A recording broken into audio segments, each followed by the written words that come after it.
Der Microsoft Flight Simulator 2024 auf PlayStation 5.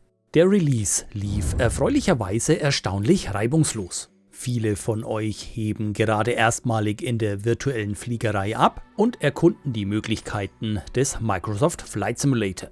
Meine Hilfestellungsvideos dazu kommen allgemein sehr gut bei euch an und die Kommentarbereiche sind voll mit weiteren Fragen. Und genau hier setze ich mit diesem Video an. Auch heute geht es wieder um ein paar Teilinformationen, gerade was die Einstellungen und so weiter angeht. Ich möchte euch ein paar weitere Tipps an die Hand geben und zum Schluss werfen wir noch einen ersten Blick auf die Erweiterung Stranger Things und was diese alles mit sich bringt. Kurz gesagt, und da es schon länger keinen Entwickler-Livestream mehr gab, das wird schlichtweg awesome. Und damit hallo und herzlich willkommen hier auf meinem Kanal. Mein Name ist Andi, schön, dass du da bist. Zu Beginn des Videos möchte ich nochmal auf das Thema Flight Planner, also die Flugplanung allgemein, eingehen. Das externe Flugplanungstool, den Link dazu packe ich euch in die Videobeschreibung, ermöglicht mittlerweile das Einloggen entweder über den Microsoft, also Xbox-Account oder über den PlayStation-Account. Je nachdem, auf welcher Plattform ihr euch hier einloggt, könnt ihr später dann im Microsoft Flight Simulator 2024 die Flugpläne entsprechend abrufen. Die Frage kam zwischenzeitlich öfter auf und die Antwort hatte ich ans Ende meines letzten Videos gepackt. Es kann also durchaus Sinn ergeben, sich die Videos komplett reinzuziehen. Als nächstes möchte ich nun einmal die Einstellungen allgemein durchgehen, also nicht nur hier Allgemeines, sondern auch Unterstützung, Steuerung, Barrierefreiheit und so weiter. Und auf aus meiner Sicht relevante Punkte etwas genauer eingehen. Im Bereich Grafik unter Allgemeines sind die Möglichkeiten auf Konsole naturgemäß etwas überschaubar. Wobei sich auch hier in den letzten Monaten schon einiges getan hat. Wenn ich da an Release-Zeiten zurückdenke, dann passiert jetzt hier schon deutlich mehr. Zu Beginn, also zu Release auf Xbox, waren es lediglich die HDR-Einstellungen. Am PC kann man sich hier selbstverständlich maximal austoben und auf den Konsolen Xbox und PlayStation jetzt innerhalb dieser Möglichkeiten.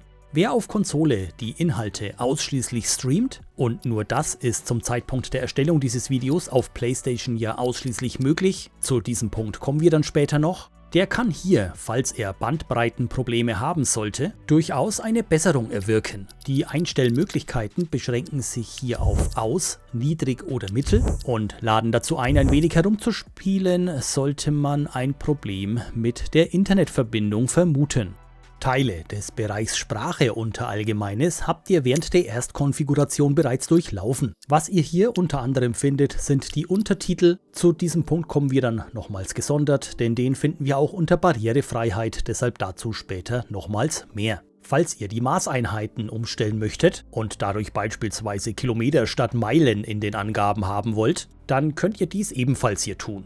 Unter Sound könnt ihr beispielsweise ganz oben unter Kommunikationsauswahl den Controller-Lautsprecher deaktivieren und alles über euer Hauptaudio ausgeben lassen. Ihr könnt aber beispielsweise auch die ATC stumm schalten, indem ihr Charakterstimmen komplett auf 0 setzt. Das macht freilich nicht für jeden Sinn. Aber wenn jemand beispielsweise im GA-Bereich unterwegs ist und einfach nur Sightseeing betreiben möchte, dann kann der Funk durchaus als störend empfunden werden und hier kann man ihn stumm schalten. In Kombination mit der Deaktivierung der Untertitel bekommt man dann im Grunde gar nichts mehr mit. Wer dann beispielsweise noch sämtliche Schäden und dergleichen deaktiviert hat, wie das funktioniert, dazu kommen wir später noch, könnte hier jetzt beispielsweise auch die Warnungen komplett stumm schalten. Und jetzt fahren sicherlich da draußen einige das Fahrwerk ein und sagen, ja, was hat das denn dann noch mit einer Simulation zu tun? Ja, klar, das kann aber jeder einstellen, wie er möchte. Und wem der Umfang gerade am Anfang zu viel ist, der hat Möglichkeiten, entsprechend gegenzuwirken und es spricht absolut nichts dagegen, nach und nach dann später oder im Laufe der Zeit eben alles langsam hochzufahren. Dies gilt dann freilich auch ausschließlich für den freien Flug beispielsweise, denn wer direkt mit der Karriere starten möchte, der sollte die Charakterstimmen, Warnungen und so weiter natürlich hörbar lassen. Kommen wir zum nächsten Punkt unter Allgemeines, der nennt sich Online. Und hier wird es jetzt spannend, denn hier fehlt ein entscheidender Punkt komplett. Und dazu wechseln wir gerade einmal auf den PC, beziehungsweise so sieht es auch auf Xbox aus. Denn hier haben wir unter Allgemeines und Online einen weiteren Punkt, der sich Rolling Cache nennt. Ich bin in anderen Videos bereits darauf eingegangen. Der Rolling Cache ist ein Zwischenspeicher, den ihr auf eurer Plattform in der Größe vordefinieren könnt. Und dort werden viele Daten gespeichert, wenn ihr beispielsweise eine Region überfliegt. Sobald ihr diese Region nun erneut überfliegt und sich die Daten noch innerhalb des Rolling Caches befinden, zieht das System diese daraus und streamt sie nicht erneut bzw. lädt sie nicht erneut über das Internet herunter. Die Bandbreitennutzung ist dadurch dann geringer und die Performance in der Regel besser. Diese Funktion war innerhalb der Beta-Phase zu Beginn auch auf PlayStation vorhanden, wurde dann mit irgendeinem Beta-Update allerdings entfernt und fehlt seitdem.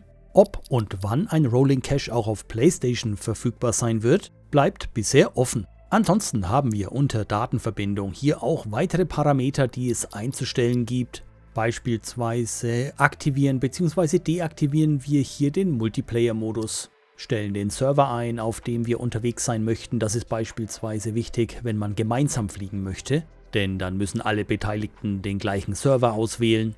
Spielernamensschilder anzeigen lassen.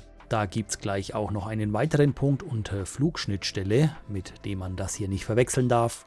Der Punkt Multiplayer-Flugzeuge in Nähe anzeigen ermöglicht beispielsweise das Ausblenden von Flugzeugmodellen, die in unmittelbarer Nähe stehen und sich somit überlappen würden. Und auch die Mehrspieler-Flugzeugmodelle kann man hier beispielsweise in ihrer Qualität der Darstellung einstellen. Und auch das können zum Teil dann wichtige Veränderungen sein, sollte man Bandbreitenprobleme haben. Unter dem Punkt Kamera bei Allgemeines findet ihr dann nicht nur die globalen Einstellungen, sondern auch grundlegende Einstellungen für die Cockpit-Ansicht bzw. externe Kamera. Den Punkt Flugmodell unter Allgemeines würde ich euch für den Anfang empfehlen, unberührt zu lassen und somit auf der Einstellung Modern unter Flugmodell. Der Punkt Flugschnittstelle beinhaltet beispielsweise Landmarkenmarkierungen, Stadtmarkierungen oder auch Flughafenmarkierungen und die Möglichkeit, diese zu aktivieren bzw. zu deaktivieren. Der Punkt ganz oben, aerodynamische Visualisierung, kann gerade am Anfang dabei helfen, ein Verständnis dafür zu entwickeln, was rund um euer Fluggerät herum mit den Luftverwirbelungen passiert. Probiert das am besten einfach mal aus und aktiviert es im freien Flug. Beim Punkt Verkehrsnamensschilder anzeigen wird es auch wieder interessant für diejenigen, die im Multiplayer unterwegs sind. Wir hatten vorhin ja den Punkt Spielernamensschilder anzeigen, dieser muss einmal aktiviert sein. Und dann eben auch hier unter Flugschnittstelle der Punkt Verkehrsnamensschilder anzeigen. Und diejenigen, die häufig im Multiplayer mit vielen Mitfliegenden unterwegs sind, beispielsweise in Community-Events oder dergleichen, denen empfehle ich, diese Funktion hier als Shortcut auf euren Controller zu hinterlegen, um die Anzeige der Namensschilder während des Fluges schnell aktivieren und deaktivieren zu können. Denn wenn man sich beispielsweise im Landeanflug auf einen Airport befindet und sich viele Mitfliegende vor einem befinden, dann kann es schon mal vorkommen, dass man durch die ganzen Namensschilder die Landebahn überhaupt nicht mehr sieht. Und dann ist es von Vorteil, wenn man per Kurzwahl diese schnell deaktivieren kann, ohne lang ins Untermenü hier rein zu müssen. Wie man Dinge auf den Controller mappt, darüber habe ich auch in einem meiner letzten Videos, wo es um den DualSense Controller geht, berichtet. Analog dazu könnt ihr in den Steuerungsoptionen beim DualSense Controller, nachdem ihr ihn in der Geräteliste ausgewählt habt, einfach den Suchbegriff Name eingeben und im weiteren Verlauf, also in den Ergebnissen dann unter Verkehrsnamensschilder umschalten, eine Kurzwahl auf eurem Controller hinterlegen. Falls ihr die HUD-Ansicht in der Cockpit-Kamera bzw. auch in der externen Kamera verstellen möchtet, dann könnt ihr das hier in diesem Bereich entsprechend tun. Zu gegebener Zeit kann man dann auch durchaus darüber nachdenken, das HUD in der externen Kameraansicht, um die Aussicht einfach noch mehr genießen zu können, komplett zu deaktivieren. Unter erweiterte Optionen finden wir eine experimentelle Einstellmöglichkeit, und zwar die Aktivierung zur Umstellung in eine Third-Person-Ansicht. Wenn ihr euch außerhalb eures Fluggerätes befindet und von der standardmäßigen Ego-Perspektive auf die Third-Person-Ansicht umschalten möchtet, dann müsst ihr diesen Haken hier entsprechend aktivieren, um über einen Klick auf dem Touchpad des DualSense Controllers zwischen den Ansichten hin und her schalten zu können. Und wer dann meint, er hat wirklich alles gesehen im Microsoft Flight Simulator 2024, kann sich hier noch rechtliche Hinweise und Mitwirkende durchlesen. Wir wechseln oben auf den Reiter Unterstützung. Und genau das finden wir hier, Pilotenunterstützungen für verschiedene Fluggeräte, Flugsituationen und so weiter. Gerade wenn man jetzt mit dem Hubschrauberflug beispielsweise anfängt, empfehle ich hier dringend, die 3 oberen von den 4 möglichen Einstellungen zu aktivieren. Also einmal die Hubschrauber-Steuerknüppelunterstützung, die Heckrotorunterstützung und die unterstützte Kollektivsteuerung. Das hilft gerade zu Beginn ungemein und man kann sich dann ja nach und nach heranwagen, die Unterstützungen zu deaktivieren. In der ab sofort kostenlos erhältlichen Erweiterung Stranger Things sind wir per Helikopter unterwegs. Solltet ihr hier mit der Steuerung Unterstützung benötigen, könnt ihr sie hier aktivieren. Auch die beiden Unterstützungen für die Heißluftballons würde ich hier aktivieren, wenn ihr das erste Mal damit unterwegs seid. Unter visuelle Unterstützung könnt ihr unter anderem das Ausrollband ein- und ausschalten. Dieses wird euch beispielsweise angezeigt, wenn ihr gelandet seid und eure Parkposition sucht. Oder auch beim Start, wenn ihr vom Gate zur Startbahn rollt. Auch die aktive Wegpunktmarkierung könnt ihr hier aktivieren und deaktivieren, genauso wie die Flugbahn. Auch unter Realismus wird es spannend, denn hier könnt ihr beispielsweise Schäden deaktivieren, wie Absturzschaden, Flugzeugbelastungsschäden oder auch Triebwerkbelastungsschäden. Wer den Vereisungseffekt beispielsweise nur visuell darstellen lassen möchte, ohne dass die Instrumente einen Schaden davon tragen, kann dies hier an dieser Stelle einstellen. Die Scheiben beispielsweise vereisen dann zwar visuell, die Vereisung an sich am gesamten Fluggerät hat dann aber keine weiteren Folgen. Auf den Punkt Flugsicherung folgt Flugplan bin ich in einem der früheren Videos auch schon mal ganz kurz eingegangen. Wenn dieser aktiviert ist, wird die Flugsicherung unabhängig von den aktuellen Wetterbedingungen immer die Abflug- und Ankunftsbahn sowie das Anflugverfahren verwenden, welches ihr im ursprünglichen Flugplan festgelegt habt. Wer sich also im freien Flug wundert, ich habe doch diese eine Seite auf dem Airport ausgewählt, wieso starte ich denn von der anderen? Der muss, wenn er seine Seite, die er gewählt hat, erzwingen möchte, hier den Haken setzen. Klar muss dann aber auch sein, dass man, was beispielsweise die Wetterverhältnisse angeht, man eventuell nicht von der idealen Seite startet. Wir wechseln einmal rüber auf den nächsten Reiter, der da heißt Steuerung. Und hier möchte ich nochmals auf mein gesondertes Video zum DualSense Controller verweisen. Dieses umfasst sehr viele Grundlagen dazu, ich verlinke es euch unten in der Videobeschreibung.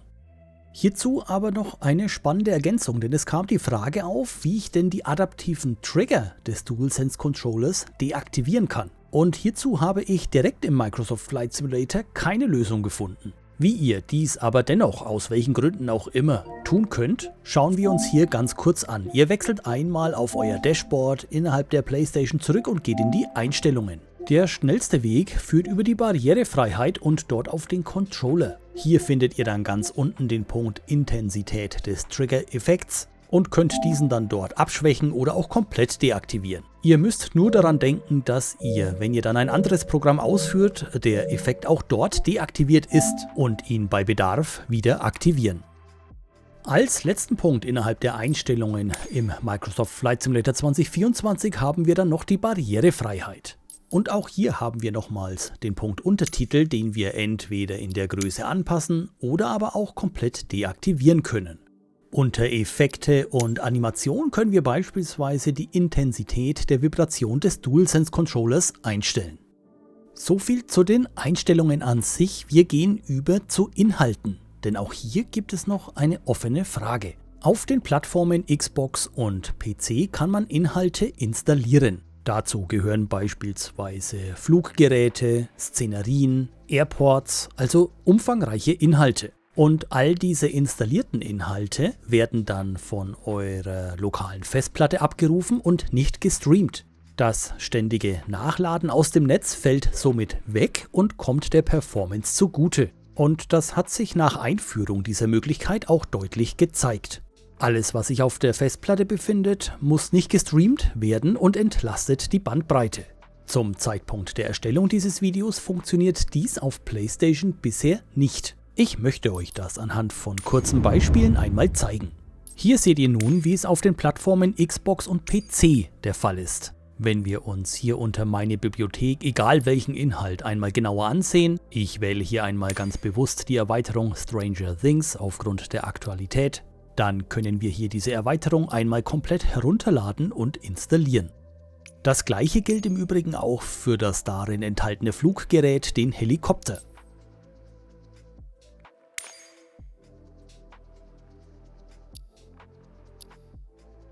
Und auch die neue Boom XB1 beispielsweise lässt sich herunterladen und installieren. Und das funktioniert mit jedem Inhalt.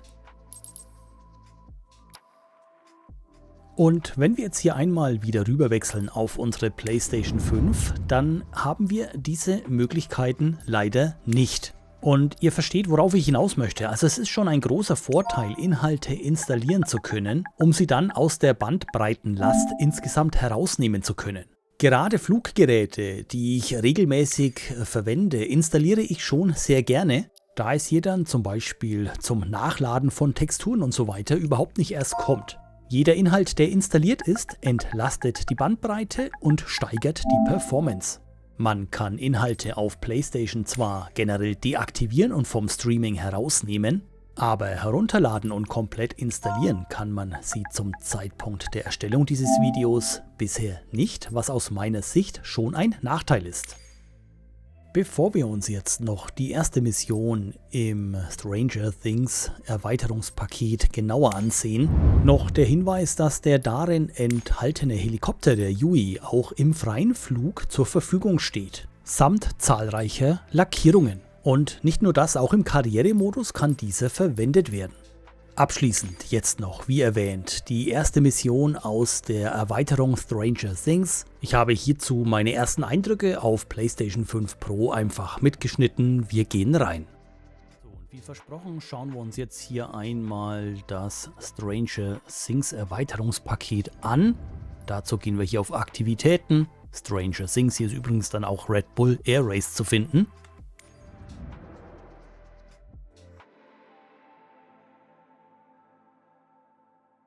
Und jetzt noch vorweg, ich habe den Sound, also die Musik, deaktiviert, da es hier Copyright-Probleme geben könnte auf YouTube, die keiner möchte. So, jetzt gehen wir hier einmal auf Training, die Missionen oder die Hawkins Heli-Tour. Ich würde sagen, wir springen direkt mal in eine Mission, denn das interessiert mich jetzt hier aktuell am meisten.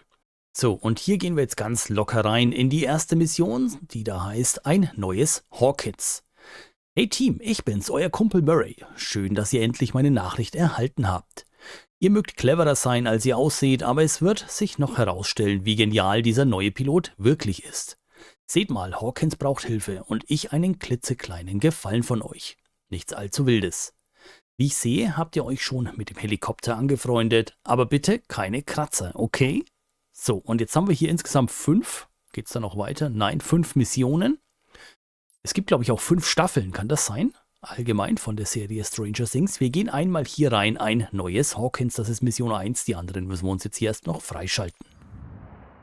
Ich bin im Übrigen jetzt hier ausschließlich mit dem Controller unterwegs. Mal gucken, wie das klappt. So, okay.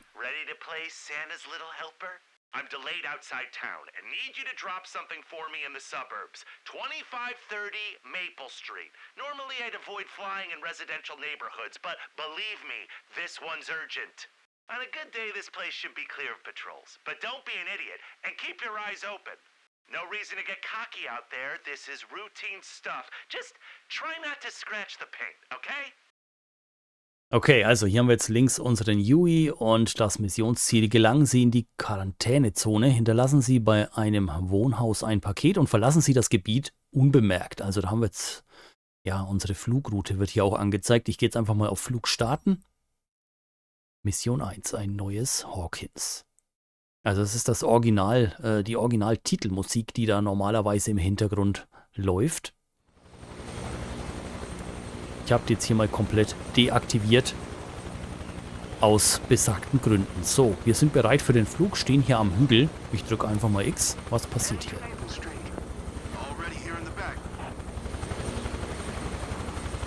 Okay, das sieht schon mal gut aus soweit. Unser Yui steht bereit. Hier sehen wir das Gebiet. Rechts oben gibt es entsprechende Missionsschritte, die wir jetzt gehen müssen. Okay, das sieht schon mal cool aus. Servus. So, okay. Ach, hier ist das Paket scheinbar. Okay. Ja, ist ja gut. Wir fangen ja schon an. Ich bleibe mal in der Innenansicht. Und wie ihr jetzt hier schon seht, ich habe in der Außenansicht das HUD deaktiviert, was jetzt hier unten eingeblendet wird. Auch das kann man sich im Außenbereich anzeigen, wie vorhin gezeigt. So, dann heben wir mal langsam ab. Gucken, wie empfindlich das Ganze hier ist. Ah, okay. Wir heben ab. Und haben jetzt hier...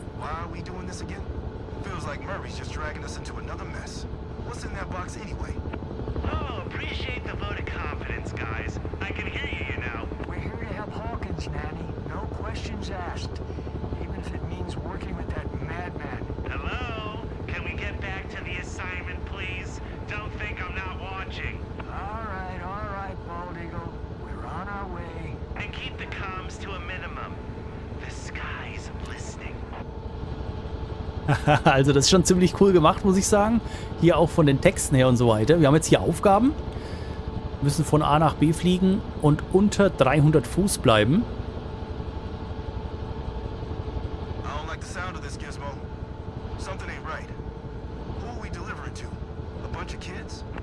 Come on, Nanny. Enjoy the view. Maple Street's in a nice neighborhood. I used to ride my bike around here.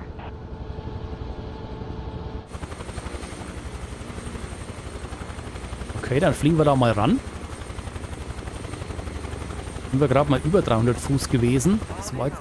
Bishop, we're on site. Bishop, copy from Bald Eagle. Good. Now eyes peeled.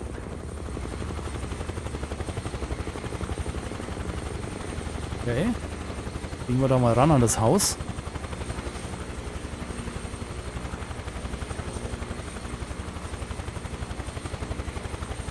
Resident spotted. Okay, Operation Kris Kringle in progress. Try not to get stuck in the chimney, huh? That sleigh isn't exactly cheap.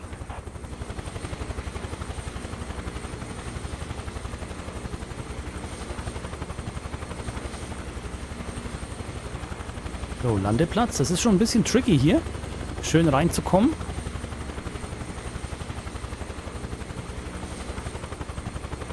Und ja, man kann das in der Innen- und Außenansicht natürlich tun. Gerade wenn hier so Bäume außenrum sind und so weiter, tue ich persönlich mich in der Außenansicht einfach leichter. Sind wir hier ganz gut drüber. Schauen wir mal, ob wir einigermaßen runterkommen.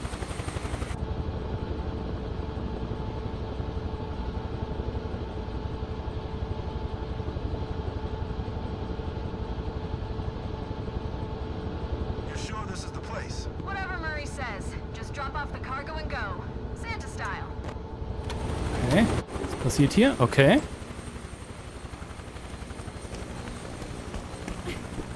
Give drop complete. Like a walk in the Okay. park, guys. Doors closed. Hey, Bald Eagle. I Heben just Sie found ab. an item list that fell from the box. 320 packs of water balloons, a shovel, snare wire, a creepy child-sized CPR dummy, and a box of peanut butter boppers. What kind of grocery run is this? Are you seriously using us as your personal caddies now? Oh, a bunch of nosy know-it-alls, are we? There was a folder full of crucial intel in there as well. I just bring what I'm told. All right? Don't ask. Unbelievable. Also das... Paladin, looks like company's on the way, and they're not bringing milk and cookies. Crap. Looks like the only way out is that passage through the forest below. Weave through there or you're screwed. Okay. Murray's right. Patrol's closing in. Let's fly at tree level, Captain. Go, go, go! Unter den Bäumen, ist ja gut. Fly faster, Paladin. Oh, Keep it wir up, sind zu Paladin. hoch. We're almost out of the woods. Good job. Okay. Christ, that was close. Too close. Sure, and a hair's breadth from complete catastrophe. Can you head back now, please? Thank you. Okay, maybe we picked up a little unwanted attention over a few water balloons. But hey, look at you getting all comfy out there with the Huey, huh? Well, buckle up, pals. There's way bigger fish to fry out there. I can promise you that. Verlassen Sie. Okay, schon geschafft. Glückwunsch. Alles klar. Mission 1 somit erfolgreich abgeschlossen. Also das macht schon Laune, muss ich sagen. Ich bin mal auf die nächsten Missionen gespannt. Jetzt stehen wir hier. Was können wir jetzt hier machen? Nächste Mission auswählen, wiederholen oder zurück ins Menü. Wenn ich jetzt hier zurückgehe, müsste die nächste wahrscheinlich freigeschaltet sein. Genau, 94,5 nennt die sich jetzt. Und da geht es dann mit Mission 2 weiter. Ich möchte jetzt euch hier auch nicht zu viel spoilern. Also das macht hier schon einen sehr, sehr coolen Eindruck. Das sind die Missionen an sich. Und jetzt gehen wir mal einen Schritt zurück. Hier könnt ihr natürlich trainieren, wenn ihr mit dem Fluggerät an sich da noch ein bisschen, da wird es sicherlich auch gut durchgeführt und euch ja der Umgang mit dem Yui entsprechend nahe gebracht. Was wir hier jetzt noch haben, ist die Hawkins Heli-Tour. Gehen wir mal da noch rein, was das hier noch zu bieten hat. So, Hawkins Heli-Tour mit der Einführung entsprechend. Erkunden Sie die Stadt und fotografieren Sie die wichtigsten Sehenswürdigkeiten. Okay, die können wir dann hier haben. Wir haben eine Ausstattung in Form von einer Kamera und einer Luftbildkarte, um uns zu orientieren. Okay, das sieht schon mal gut aus. Ich gehe mal hier einfach auf Weiter. Ach was, okay, insgesamt 46 Sehenswürdigkeiten scheinbar, wie es hier links oben steht, die wir hier entsprechend abfliegen und fotografieren dürfen. Hier auf, das sind natürlich alles entsprechende Gebäude und Locations aus der Serie, ist ja klar. Und die gilt es dann durchzufotografieren. Oh mein Gott, 46 Stück. Also, auch da gibt es sehr viel zu tun.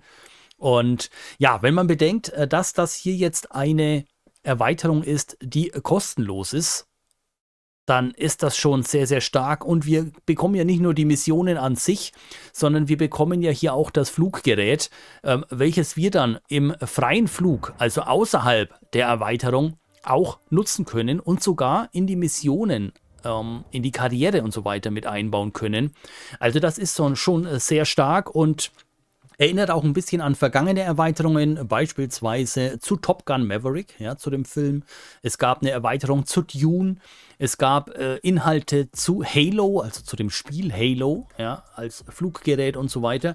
Und sowas macht der Microsoft Flight Simulator ja doch von Zeit zu Zeit immer ganz gerne und baut das in die Aktivitäten entsprechend mit ein. Ich hoffe, ich konnte euch mit diesem Video wieder den ein oder anderen Tipp mit an die Hand geben und den Einstieg in die virtuelle Fliegerei mit dem Microsoft Flight Simulator 2024 auf PlayStation 5 ein wenig erleichtern. Für Fragen und Ergänzungen nutzt wie immer sehr gerne die Kommentarfunktion hier unter dem Video und hinterlasst zur Unterstützung dieses Kanals bitte einen Daumen nach oben. Abonniert und aktiviert die Glocke, damit ihr kein weiteres Video auf Andiana TV mehr verpasst. Ich bedanke mich ganz herzlich fürs Zuschauen, wünsche eine gute Zeit und bin raus.